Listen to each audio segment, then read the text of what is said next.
I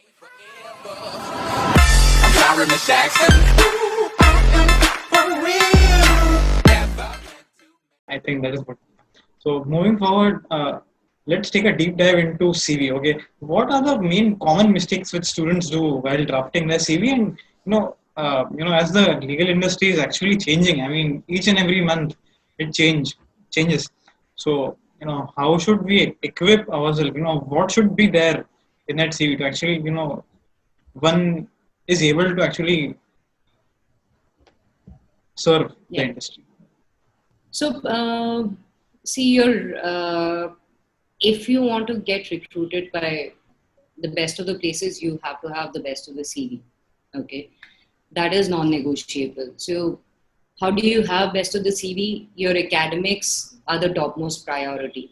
When I was in law school, I also used to act cool by saying, "Oh, but grades are not reflection of my intelligence." Trust me, they're definitely reflection of your intelligence and your hard work. Okay, so that's why it's non-negotiable. So if I know that you have scored well in college, it shows that you've paid attention to your subjects and you know how to respond, and of course you've worked hard to score well.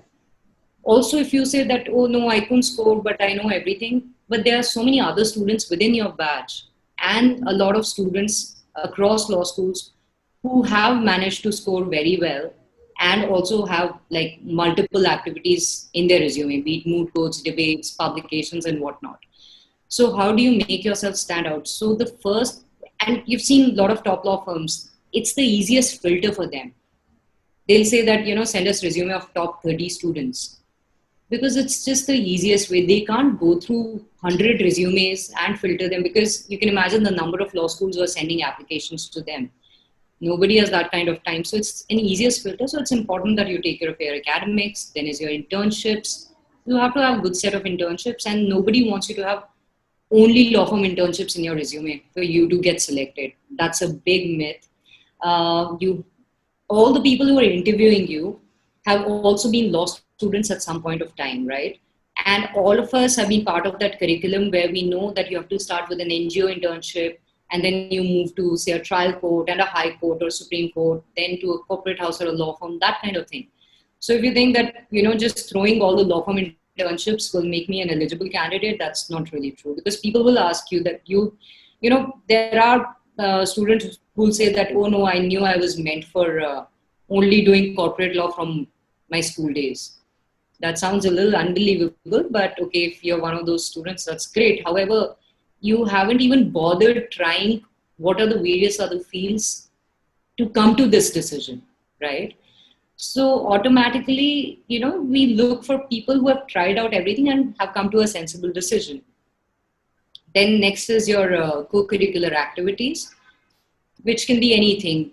Not everyone has to have moot courts. Not everyone has to have publications. You play on your strengths, right? And populate your resume with things that you really enjoy doing. Then, there are extracurricular activities. So, figure out what you enjoy doing and put those there. If you've participated in something, those are the activities that'll go there. Your positions of responsibility and all that. And the last bit is your interests and hobbies that I'm a big fan of, because, these interviews are intense, an intense exercise in itself. So a lot of students ask me that if I should put interests and hobbies in my resume. It's very important, because that really sets you apart, right, from everyone else. Because if you look at any law school resume, law school student resume, they all have internships, they all have academics, they all have curriculars, extracurricular. So, your schooling, where did you do your schooling from, which city you're from, and your hobbies and interests can be in the resume. Okay. So if I'm from Sonipat and I see some student who is from Sonipat, right, immediately there'll be a connection. So the ice is broken and the atmosphere in the interview room is slightly less intense. So it'll help you. So similarly, your interests, if you're interested in photography and I'm interested in photography, immediately I'll ask you, so what kind of photography do you enjoy? Do you use your phone? Do you use a DSLR, this, that? So automatically you'll also relax, because you'll know that it's not there's not a monster sitting across the table who's going to grill you left, right, center. Yeah. So you are giving them, little bits and pieces for making that atmosphere comfortable. So these Great. are all. Moving ahead.